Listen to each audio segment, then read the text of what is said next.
Ah, Melanie. Ah. Aren't you a gem? I bet you got a wee spot of tea on. Goodness. Oh, you got a warm hand too? Yes. Wow. And a nice house you have here. Welcome to my home. Beautiful. So I want to take an opportunity to introduce Melanie Sawyer and her partner Brian McCormick, who you're going to see a little bit later, are hosting Kathy and I down here in the beautiful Adirondack Mountains. It's wonderful. I'm so happy to have you. What a place to call home. Wow, so a spot of chaga tea. I just wild foraged some chaga, and I figured with a guest such as yourself, I would treat you to the Adirondack goodness of chaga. Perfect. We've been looking for this visit for a long time, so we're going to kind of break free of our 18th century persona a little today.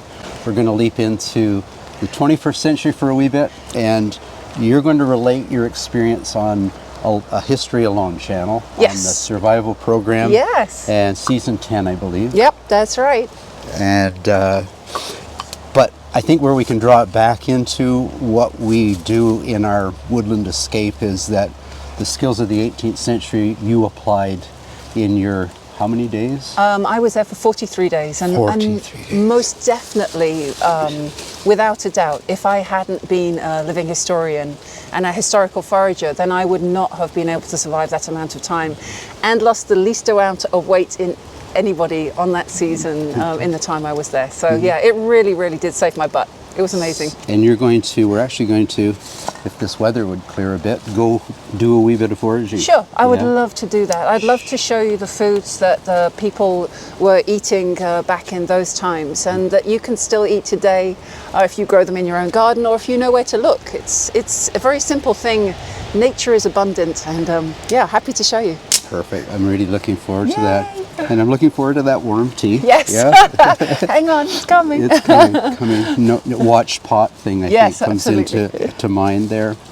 So, tell me a little bit. I guess my first curiosity. First of all, I applied for Alone once, and actually, I think the season that you got selected, and you would be amazing, especially if you did it in kit. It would be incredible. I think they looked at my resume and they went, "Oh, look at the guy's birth date, man. We've never had a geriatric person on before." Anyway, I have nothing but respect for anybody that has gone through that process. So, what do you want to know about the Alone Show? Oh, so many things. Let me begin with my questions that I have in mind. So the first thing I think about is you flew in, right? Yes. On a plane? Yeah, puddle jumper. Puddle jumper, so a float plane. So what did it feel like when they dropped you in the hinterland and you watched the plane fly away? What went through your mind? In all honesty, total relief.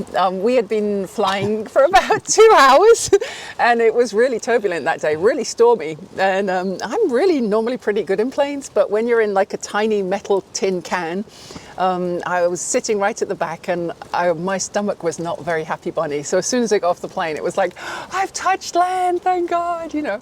So it was really exciting for me because they did like a deciding who was going to go first to be taken out to their location, and it was me, which is amazing because normally I'm never first at anything. So I was like, yes!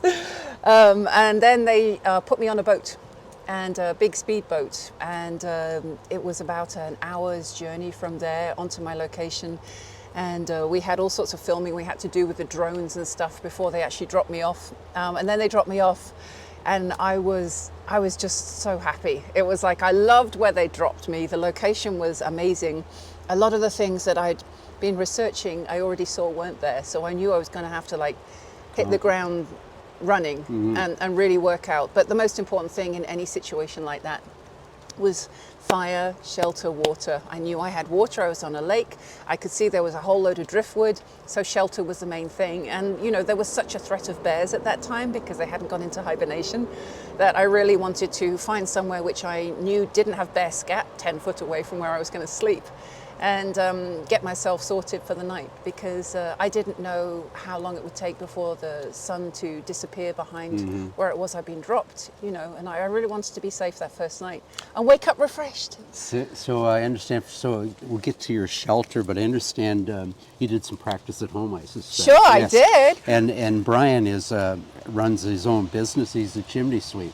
This is true. So I suspect he's pretty familiar with chimney construction. So this is a funny thing. It's like normally when we're going out, like even when I'm on a solo, I just have my little camp stove with me, you know, and I'll make a fire like this. And chimneys are not something I'm familiar with. And you know, Brian being a chimney sweep was like huge pressure, because I knew he'd be watching me at home going, babe, babe. Did I not teach you nothing? Yeah, that's right.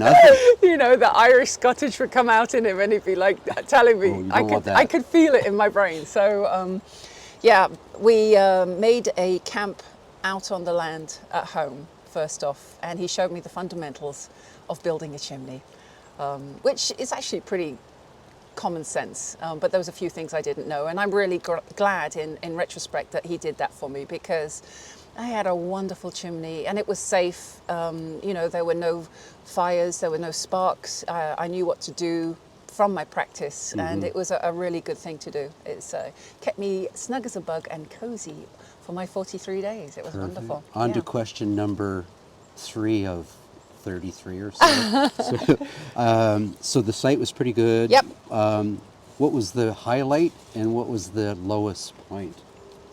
Let's start with the lowest point. What was the lowest point of 43 days alone?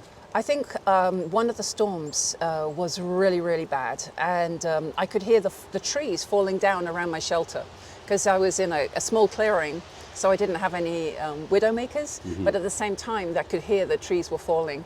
And one of the things I'd done to prepare for winter was to make a wood shelter.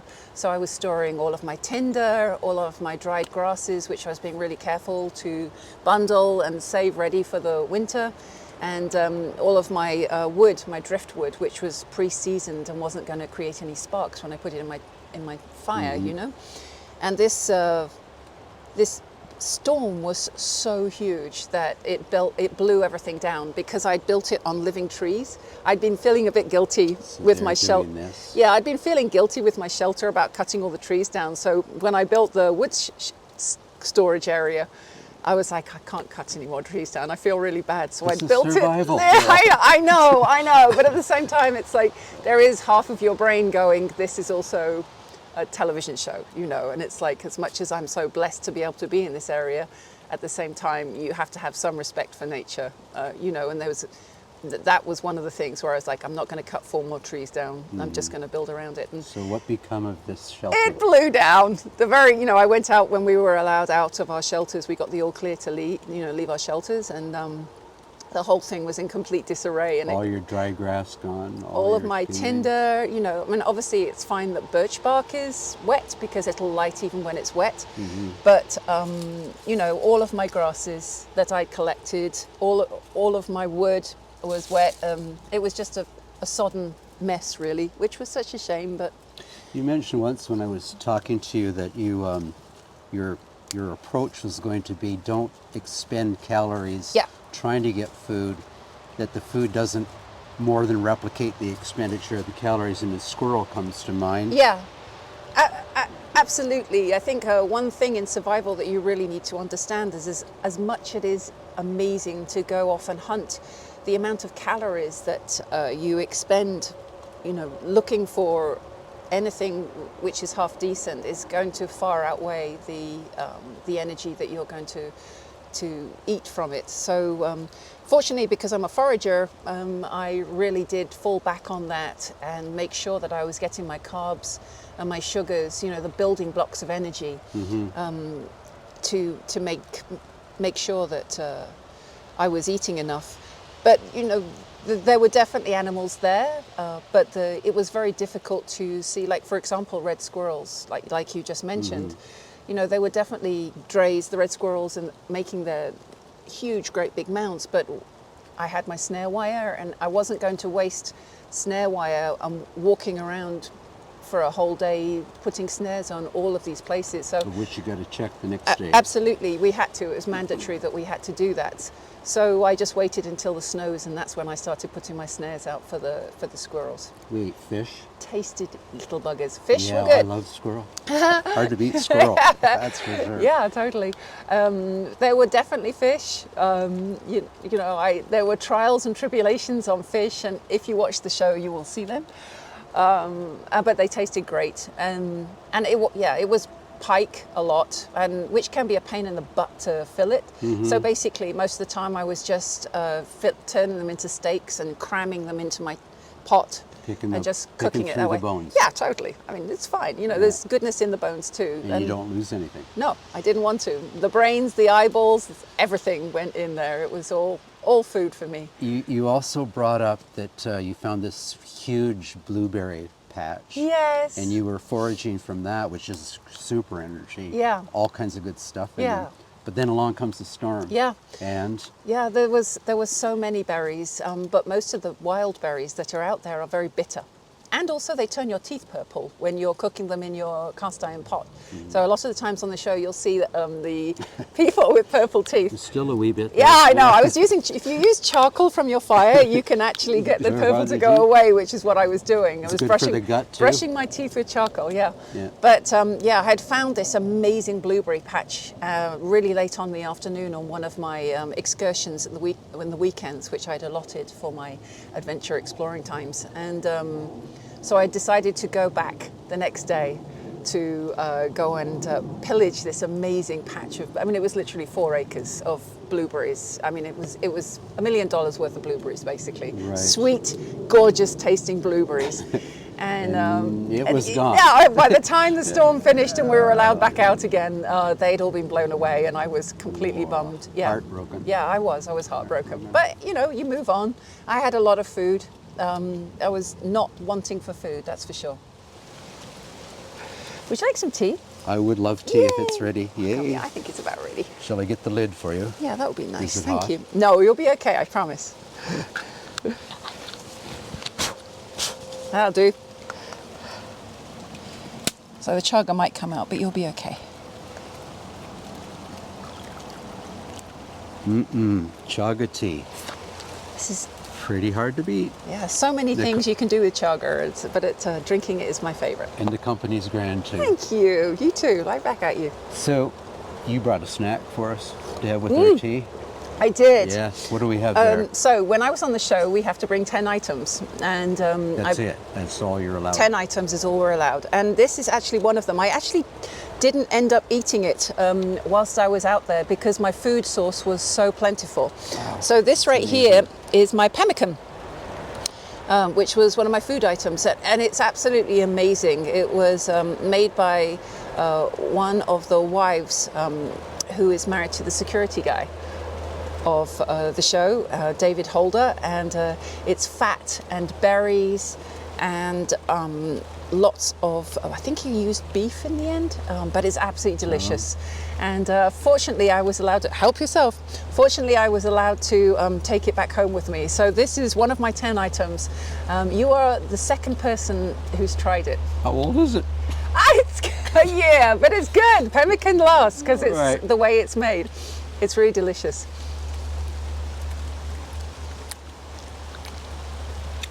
Outstanding. Isn't it amazing? Right. You should wait when you fry it. It's incredible. You have to fry it and add it with a carbohydrate of your choice, whether it's, with me, it would have been the rock tripe or the lichen.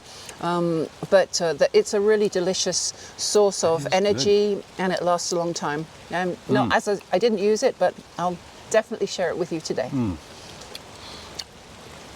I think we should go foraging. Okay. We'll finish our spot of tea. You got a deal. And you're going to share your wealth of knowledge. I will. Yeah. I'll show you what's out there. It's so amazing. It is a bountiful thing if people just know where to look. Yeah, absolutely. Cheers. All right, cheers to that.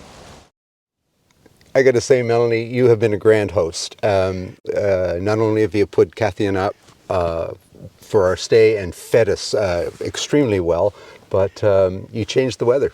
Yeah, it's amazing considering I'm English too. The sun has arrived. So yeah, I really want to show you some of the foods that I utilized and were really amazing for me, kept me going throughout my stay in the Arctic. And you've brought me to just that spot. Absolutely. I would say without a doubt, this here was probably the most important tool for food. And I call food a tool because it's exactly what you need. And this is rock tripe. And there are many different kinds of rock tripe. This one is a larger version, but the ones I was getting in Saskatchewan were quite small. But they're absolutely amazing because for their weight, they have a third more fat than hominy or honey in the quantity. So it's an incredible thing. And I'm going to tell you, as much as it looks unappetizing, it actually, when you eat it, tastes like oatmeal. Really? Yes. Oatmeal's not my favorite. And Well, to be totally frank, when I look at that, I don't see food. Okay, so me being English again, oatmeal is what we grew up on. That's why I'm 6 foot tall and built like, you know. But yes, it's an incredible thing. Now, there's two things you can do with it. And one of which is you turn it to flour. A, because it's very easy to store that way. You're not going to get it stolen by your scavengers, your mice, your voles. And B, it's just a easier thing to make flatbreads with, you know, utilizing the fat I got off the fish and a goose.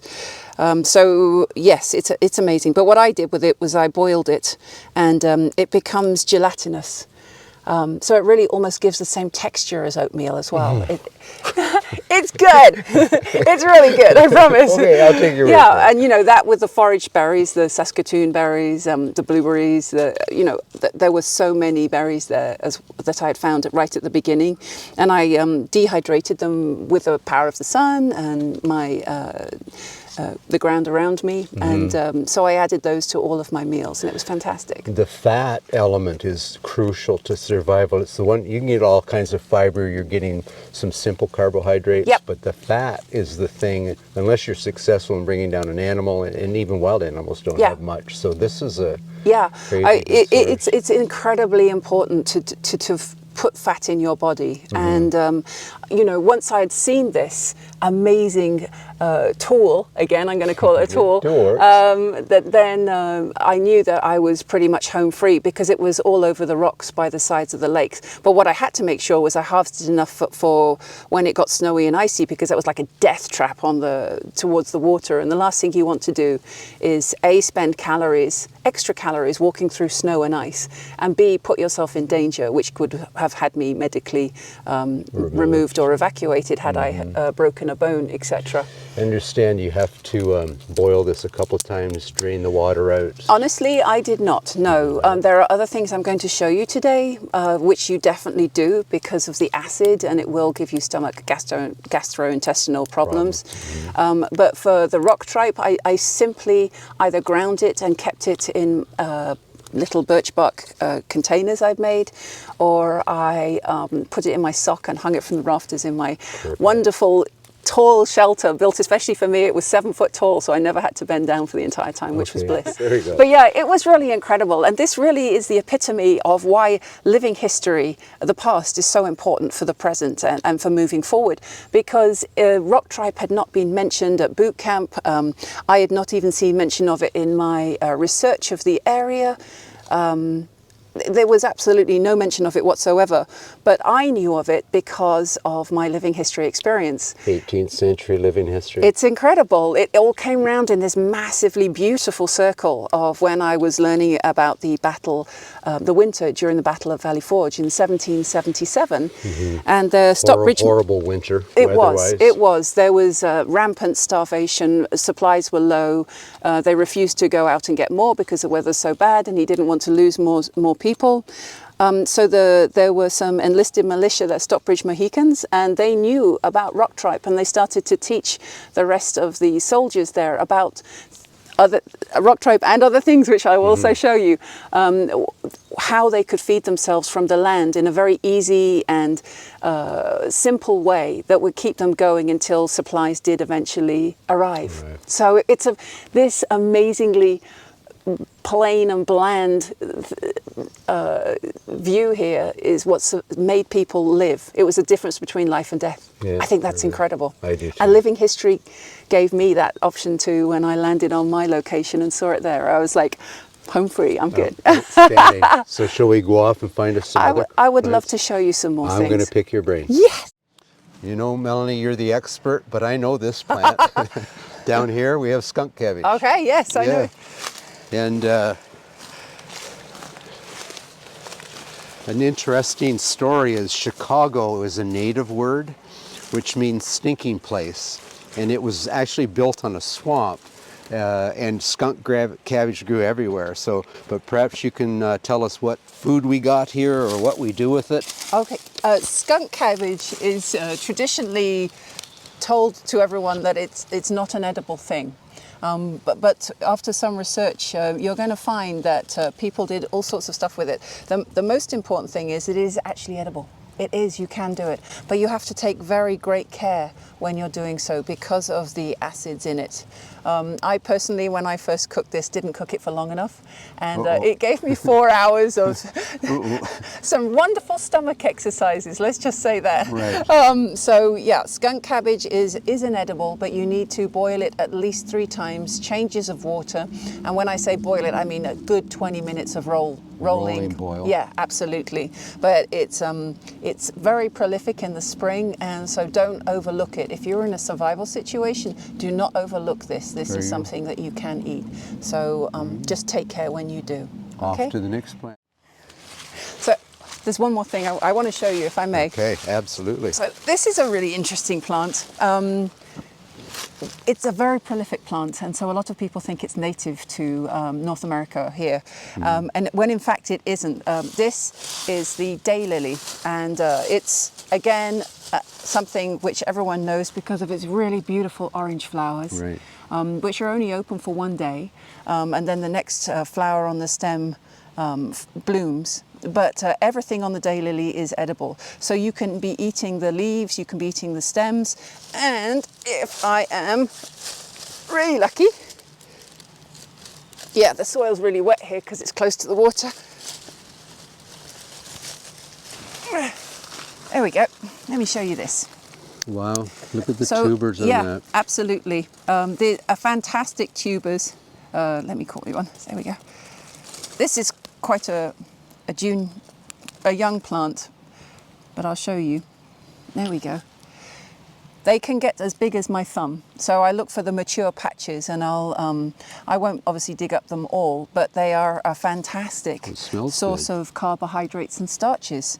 If you look at them, you'll see there's multiple ones coming out, and you can harvest all of these and just leave 1 or 2. Put the plant back into the soil, it's completely fine. Back next year. Yeah, absolutely. But this was introduced by the English. They brought it over. On the ships. Absolutely. It was given to, it originally comes from Asia, and it was given to a man in the 1600s from there, and he then gave it to his brother who had a nursery here in the Americas.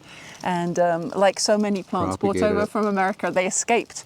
And they've become so prolific now that they're considered native to the country. Naturalized? Yes, this is. It smells kind of like parsnip. Yeah, it's wonderful. It's really wonderful. Very good. Yeah, I love cooking with them, but these are very junior ones. You're looking for the ones literally the size of your thumb, and they make great meals. We can have that for breakfast. I'll fry it up in goose fat. In goose fat. Yeah, there you go. If I just bury him, he should be good to go. Perfect. And we'll get gorgeous flowers.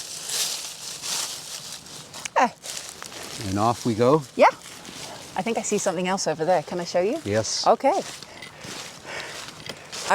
Seeing as we're on tubers, I wanted to show you this wonderful thing here. And we're very lucky to find it because the deer haven't quite eaten all the stalks yet, but this is what I call sunchoke. Some people call them Jerusalem artichokes too. But the sun, it's called sunchoke because they turn their flowers to the sun. They have a beautiful yellow flower. Like a sunflower? Yeah, absolutely, but a smaller version. But the deer love them, which is why you can see they've been eaten down. So you can identify that just from the stalk? Absolutely, yes, I'll know. And also, you know, when you are a forager, the thing is repetition through the years. You get to know your patches. So I knew they were around here somewhere, but whether or not how much was left because the winter has been so strong. Speaking of patches, by the look of your forearm, you found a poison ivy patch. I did indeed. It's amazing. So one of the things from the show that I have is that I am still collecting tinder bundles. You'll always see me with a tinder bundle. You'll always see me stripping bark off trees. You'll always see me tying knots and making straw bundles to make fires. And I was doing that with some dry grass I had. And unfortunately, it seems that there was dried poison ivy in there too. So there you go. Lucky you. Yes, Been no there, problem. done it. It's just an experience, right? So it's how you see it. So yeah, sunchokes are amazing things, and this is the best time to harvest them right now. A, because they come out more easily from the soil, and B, because the meadow voles and mice find them and they're going to eat them. It's like a race against time as to who's really going to get this. Who gets there first? Yeah, the deer love the stalks and the leaves and the flowers. But the tuber's already formed. Yeah, the tuber's already formed, and depending on how big and old the plant is, little rock. Yeah, there's some I can get to quite easily here, but wow, check that out. Yeah. That's amazing for me. That is such a great source of carbohydrates, and they grow prolifically too. You can see this one's just beginning to give its new nubs, but they're very easy to clean. And again, you treat them just like potatoes. So if you, as a forager, or you're in a wilderness situation and looking to survive, you literally are surrounded by nature. You just have to understand what it is that there is around you that can feed you, fill your belly, and give you the energy to continue on. And that comes again from living history, from my research of what the people did traditionally to feed themselves. And store them through the winter. You know, these can be dried, ground, turned into flour. Okay. Everything gets turned into flour or stored under the ground in stones and sand, or in baskets in root cellars. Yeah, you could store absolutely. this over winter in the root cellar. Absolutely.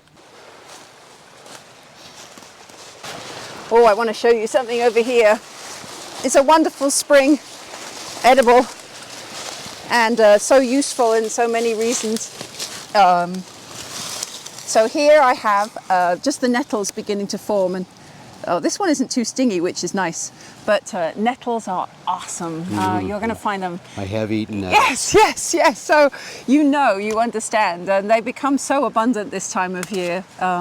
It's not something that people generally can either recognize or they understand to eat them because of the pain they can inflict on your fingers or your feet, depending on if you're walking or handling them. So personally, I'm going to tell you a trick. You see that I have poison ivy, right? And it's very unusual for me to get poison ivy this time of year, usually later on, and then I can use jewelweed, and you use the stem of the jewelweed, you know, as well as eating it, obviously. You know, it's a very nice edible. But so I have found through experience that if I take the nettle leaf with the sting and I rub it on the poison ivy, the sting from the nettle anesthetizes the itch of the poison ivy. Get out. I'm being absolutely serious. Wow. If you can't find jewelweed, go find yourself a nettle.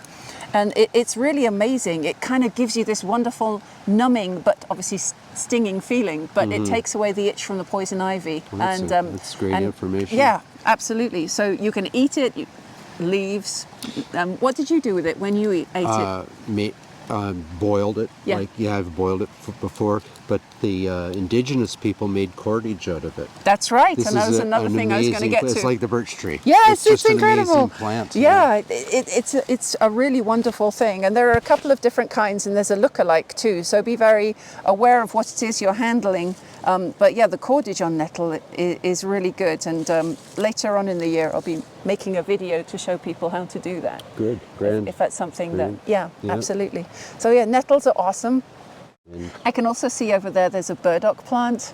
Now, people hate burdock in America, and with good reason too, I would say. Its kind of common name is called beggar's buttons because it has that wonderfully Velcro seed pod that you sticks to everything. And then you spread it around. Yes. We're helping propagate it. Absolutely, and I'm really sorry to say that the English actually brought it over from England. I know, and the Scots brought the bloody thistle. Right? Go figure. Hang on, national flower. Stay there. I'm just going to lean over and get it. I'm going to leave it.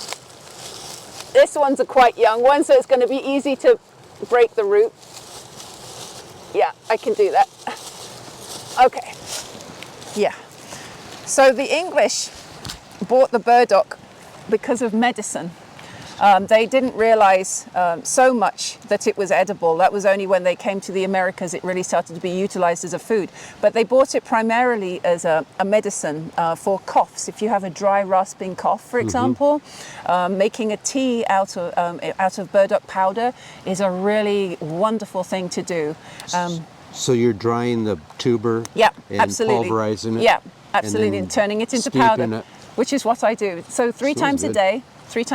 But then we realized that you can eat them too. And there's another plant I'm going to show you that the English brought over called skirret, which is just beginning to make a comeback now in gardens in America in 2024. But back in the 1700s, it was a very common and very popular vegetable to grow in your garden because it was like carrots. It grew prolifically, but just not just one, multiple. So burdock is very similar to that. Just remove the outer layer of a 1 year plant only. Anything other than that, it's going to be too thick and it's going to be too fibrous. So 1 year only, you remove it and you've got this wonderful food that you can eat in any way that you desire. Wonderful. Yeah, the shoots and leaves are also edible when they're young, but not too old when they're older.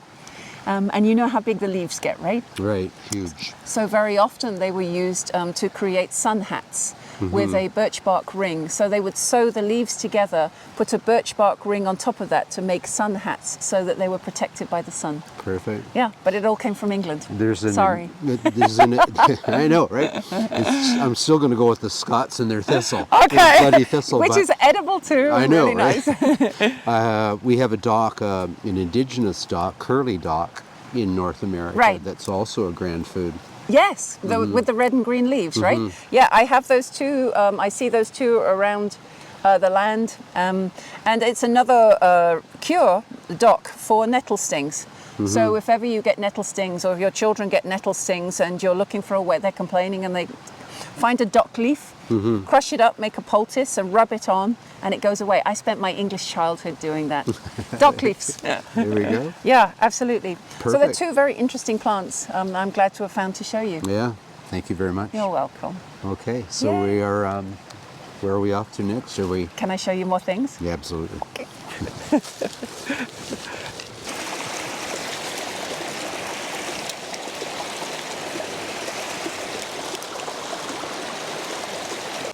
Peter. Yes. Found some things. Can I show you them? You bet you can. Okay. So these beautiful little flowers you and I were talking about the other day. Colts. So you can tell people about them. Colt's foot. Well, you can tell me about their application. I can identify it, though. It's edible. It's edible. Yes. So I am a foodie. Absolutely. Absolutely. You can use the flowers. It is. And just with there's dandelions with the flowers, you can make dandelion jellies with the blossoms. Do the same thing with colt's foot. It's a very nice medicinal. Again, it's an anti-inflammatory, antibacterial. It helps with colds and coughs. I mean, if you think about nature, most of nature helps with cold and coughs. This is a wonderful thing because it comes out. It's the first plant or the first bloom here at least. I was going to say that's the part I like best about it. Means winter's over. Yeah, absolutely. You see the colt's foot. You can also eat the roots too. So you've got carbs, starches, and you can make jellies with the flowers. So it's really lovely. Very nice. I also found this and I wanted to show you. Hang on, I'll get rid of it. You remember we were talking about the burdock root. And I started mentioning the skirret. So I went over to a patch which I planted a while ago and I bought this young chap here. And this is actually a young skirret. if you clean it off, I have my neck knife if you want, but you can break it and bite it. But they are a wonderful, wonderful edible. And this is a very junior one. The bigger ones I would have needed a stick to have dug up. That's good. They are amazing. And so your tubers are very long. They grow multiple tubers like this to like 20 when it's a mature plant, and it'll get to this long. Wow. And about thick as but even thicker than my thumb. So it's really a way of feeding a family a healthy, nutritious carbohydrate. And look at the greens. Don't you think you can eat those too? Absolutely. Absolutely. Could also dispel a myth with this plant, because we think of the pioneers and ancestors arriving in the colonies in Canada eating potatoes. That wasn't so. They didn't come along for a spell, and this was essentially the potato of that time period. Absolutely. Skirret was brought over from England. Cummock is its English name, and it was a very, very vital part of survival on any homestead there, and also in the Americas as they got settled. So yeah, this is skirret. Wonderful. It wasn't very fashionable for the longest time, but it's coming back into fashion now. Right. So I hope to bring some to you when I come and visit, and maybe you can grow them too. That would be perfect. Awesome. Okay. That would be amazing. This has been fascinating, in terms of what you showed me this morning foraging. Essentially, we were looking at stuff here growing in this part of your world. But now we're going to come back to alone and your survival. And you've put out a display here. Just a little one. Before Not we everything. Go, I don't know, this is pretty amazing. I think you ate well. And you're going to show us basically how you sustained yourself for 43 days in the wilderness by yourself. Absolutely. Go at it. I will. Thank you. We already covered the rock tripe, but I've bought a few more things. A lot of my lichens I turned into flour because then the mice could not eat them, take them away. So here we have Icelandic and also reindeer moss. This is flower of the yellow birch and white birch. There weren't that many there, so I didn't really use too much of it, but just so that you can understand just how fine of a flour you can make of both of these things, and it makes the survival food aspect of it much more palatable. And this is the cambium you're taking from the birch tree? Yes, absolutely. So this one here is a yellow birch, and it was mainly white birch in where I was, but just for example here, so you have your outside tinder starter basically. I mean, birch bark is always the best. It is, right? It's amazing. But then if you take your knife and you make like a section about this big, do never collar a tree, never cut all the way around the side of a tree, because you're essentially killing it. So do something about this size, and what you're going to find underneath is like a little orangey color, and then immediately underneath that there is this white layer, and that's called cambium, and that is edible in all sorts of ways. I know you've told me one way that you eat the cambium from... Make spaghetti. There you go, Yep. your spaghetti cambium. If you happen to have salt and oil, you can make chips out of it. That's right. So some people peel off the cambium and they'll fry it and make chips just like you. Some people make spaghetti. Other people mix it with resin and make a form of gum. It creates saliva in the mouth. So if you are very much hungry, then it's a great way of tricking your body into the fact that you are not hungry at all. You feel satiated. Absolutely, you when do. You're not. You do. And one of the wonderful things about the birch and the Adirondacks per se is, if you translate the word Adirondacks, it means bark eater. I don't know if you knew that. I did not. No, okay, so Adirondacks means bark eater, and there's a story depending on who's telling it. It's either the Mohawk or it's the Abenaki, and they are so bad at hunting that they become dependent on eating the cambium from the trees. It's like their way of disrespecting the other group. But there are multiple records of multiple indigenous peoples throughout America where the birch tree grew, using it as a staple food during winter months. And I should imagine that they pretty much turned it into flour like this and used it for whatever it was that they needed. There's also historical documentation that as they arrived here with livestock, and they had no fodder to feed them in that first winter. They had no pastures, no hay, that they would feed them the interbark of trees. Yes. And sustain livestock over the winter. You're absolutely right. It's really amazing. And like talking about livestock and eating meat, this is a wonderful thing about reindeer moss. And there's a reason why it's called reindeer moss, because reindeer love eating it. And in fact, the Dene people, what they do as a supreme delicacy is they'll hunt the reindeer, they'll harvest the stomach with the contents of the reindeer moss inside of it, and they'll mix it with blood, let it ferment for a couple of days, then they cook it and they eat it, and it's very highly nutritious and full of fibers. We're not having that for breakfast. No, you're definitely not having that for breakfast. Back to breakfast. But it is a speciality food, and it's traditionally done. It's a very wonderful thing. So if you were rich, you used milk, and if you were poor, you used blood. So there you go. Interesting. Yeah, Fascinating. it's also been used as a staple for the Norwegians and the Danish during times of poverty as well. There are records all over the place of it being used. And I lived off it massively when I was out there. Another thing that I lived off, obviously because I'm a shroom head, you know, I love mushrooms anyway, was I did a lot of foraging of mushrooms, and in this bowl here there's a selection from home. You've got all sorts of things from chanterelles to oysters, there's a little bit of chicken of the woods, there's old man of the woods, there's all sorts of things in here. But the most prolific mushroom that I found when I was out there was hedgehog mushroom, or aka sweet tooth. And it really was. It's a wonderful mushroom to find. There's a couple of different varieties. Here in the Adirondacks, you only find them pretty small like this. But out there, they were like this Huge. big. And quite palatable. Oh yeah, they're sweet. Sweet tooth. Wow. The way you Interesting. identify them is you turn them over, you look at the cap, and please, and I'm going to say this to you because we're on video, you can eat a mushroom, any mushroom, one time, but you must always check your identification correctly before you consume anything. Please do that. Because it might be your last mushroom. It might be your last That's what you're mushroom, trying to say and I here, don't want to put you in that situation. But hedgehog mushrooms are called hedgehog mushrooms because they have spines on the underneath. And there are no poisonous lookalikes per se, but heaven forbid you did something by not checking correctly. Right. Absolutely. So yeah, mushrooms were a big thing with me.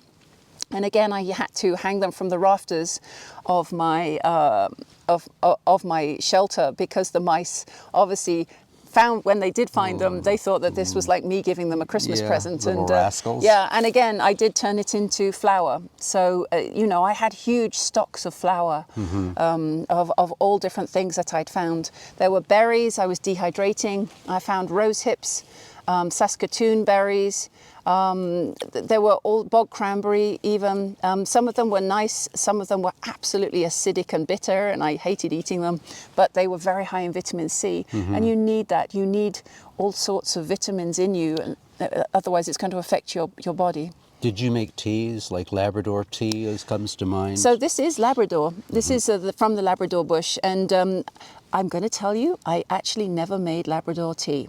But What? I know, I can't believe it. But that's because I was living high on the hog on everything else. And, you know, a lot of people relied on Labrador tea because they couldn't find anything else to eat. And that's simply not the case with what I had when I was out there. But yes, it's again high in vitamin C's, B's, and I think D. I'll have to research. I think it on does that. have D in it. Yeah, And absolutely. You missed out because it's quite palatable. Okay, It's a so pleasant tea. there you go. When we go home, then I will most definitely make myself a cup Brew of it Labrador up. tea and send you a photograph. Perfect. Another thing that I had here, and I have here, and I very much recommend in a survival situation that you eat, is this. This is sphagnum moss.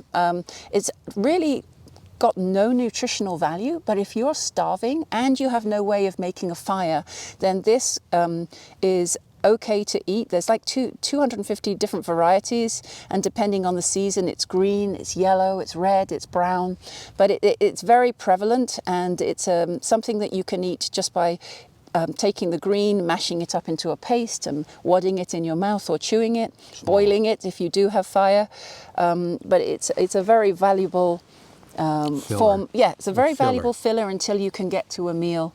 And it's also very good if you have stomach upsets too. It has a medicinal value. So don't eat too much because that could hurt you. In the boreal forest where Kathy and I canoe in the Arctic, we'll find this 3 to 4 feet deep. Yeah. It's literally like walking Absolutely. on a huge sponge. And if you have seen the Alone Show, season 10, or if you plan on seeing it, what you'll see is a lot of us have a big problem walking through the bogs because it's so hard to walk through, especially when you're carrying a tripod, a camera, your backpack, GoPros and batteries, and plus your bow, and your foraging bags. It's quite tiring. Let's just put it that way.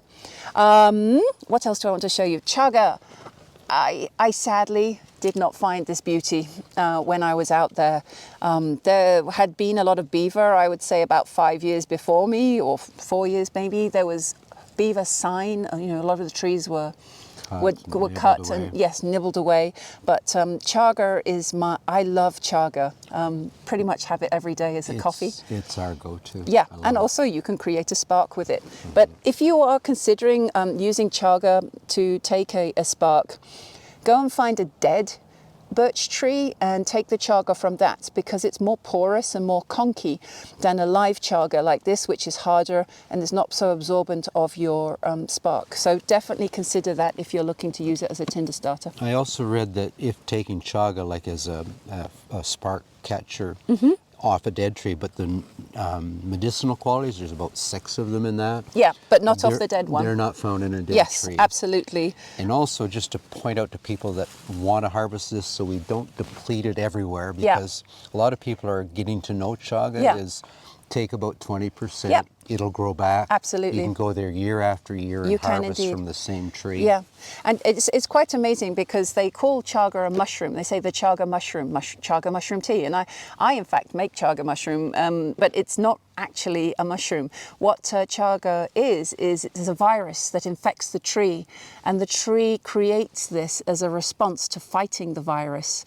It's a wonderfully it's just a wonderfully healing mushroom. I'll call it a mushroom right now, but it's a wonderful thing. And if you do have the opportunity to drink this, I would definitely recommend it for reasons for high blood pressure, blood sugars.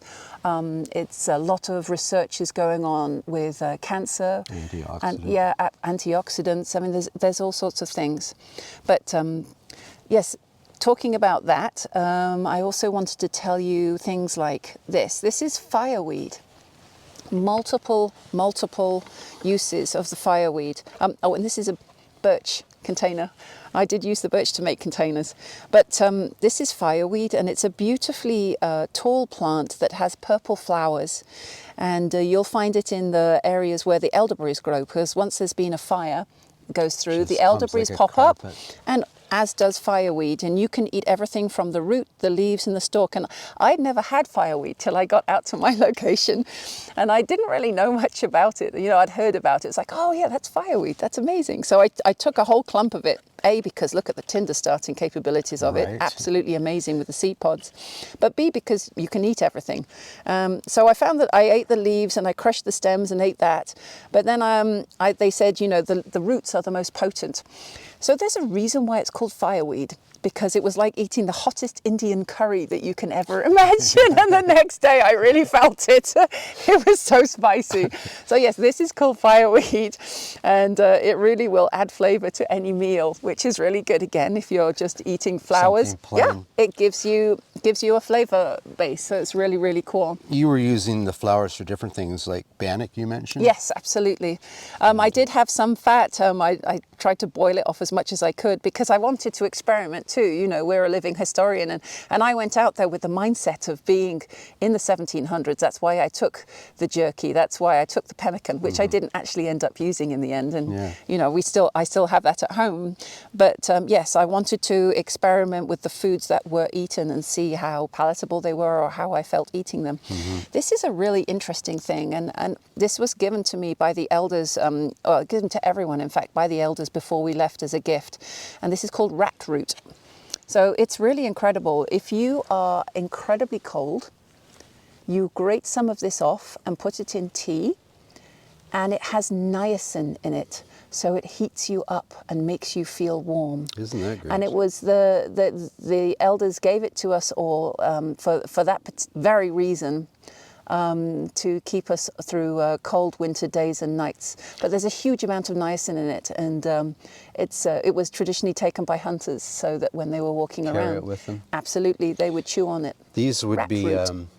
correct me if I'm wrong, but Northern Cree Yes. is the natives in northern Correct, sir. Saskatchewan. Yes, absolutely. Yeah, amazing. Yeah. So I kept it with me because I was like, oh, that's yeah, amazing. that is. And I aim to grow it at home, just so I have my own supply, because I think that's absolutely fantastic. Having said that, coming back from the show, my heat and cold tolerances have completely changed now. And as you were sitting in wool, I would be sitting in a t-shirt. It's like I do not feel the cold anymore. My body is completely changed up. But this is a very vital route, and I definitely recommend that if you were going hunting in somewhere cold, you see if you can get hold of some rat root, forage it. Speaking of cold, I'm seeing the odd The flake snow, of snow I on know. Adirondack. Okay, one more thing and then I'm finished. Okay, so we have usnea. That was really prevalent there. So I used that for a tea. It's great for your guts, great to keep you regular. Obviously a great fire starter if you see how wonderful it is. It has incredible medicinal values, and because it's snowing, I'll cut this short a little bit. But what I will say is I do have a website called wildfoodsandwilderness.com, and there are sections there for trees you can tap, cambiums you can eat, roots that you can forage, along with recipes. And I hope that people find a lot of information there that they didn't otherwise know. Another thing before we part ways, Sure. is we have the long trek to Upper Canada I know. from your I'm going to beautiful miss area. you. I was just saying to Brian, I'm going to miss you both.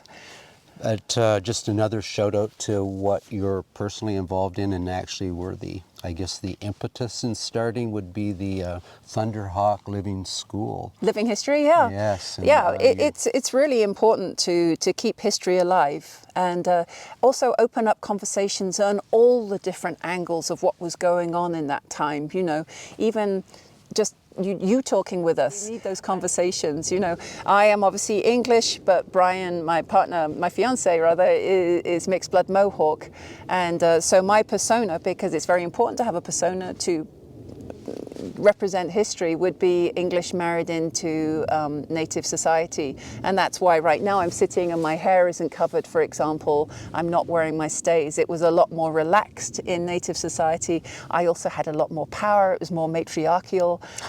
So, you know, life was somewhat better in that respect. And no, I definitely intend to continue that conversation more, not only through what I do, but Thunderhawk Living History as well. And all the courses that I just got to point out that you do courses on moccasin making, fire starting. Yep. You're doing one on an immersive overnight. Yeah, we've introduced this year an immersive overnight. It's going to be by canoe this year, and next year I believe we're going to do it on the land. It'll be a trek in, and we just teach people exactly how it was. They'll be sleeping in native flies. They'll be eating the foods that were eaten in those days. I have here, in fact, what you see the flowers in. This is a snapping turtle shell. You'll be eating snapping turtle, which is actually delicious. It's one of my favorite meats to eat. It's like pulled pork. It's gorgeous. And things like that. We really want to get that conversation going and to give people a feel of what it was like. Mm-hmm. Beautiful. Yeah, it is. As are you, as is Brian, Yeah. as has been your hospitality. Oh, thank you. I appreciate that. Thank you Kathy so and much, I think Peter. You have to re-reciprocate and make that trek to Upper Canada. Yes, sir. I give you my word. Very good. I love that. That's wonderful. Do you like the view? I love the view. Even in the snow. Even in the snow. Adirondack summer. All seasons in one day. Yes, absolutely. That's the way it goes. Thanks again. You're so welcome.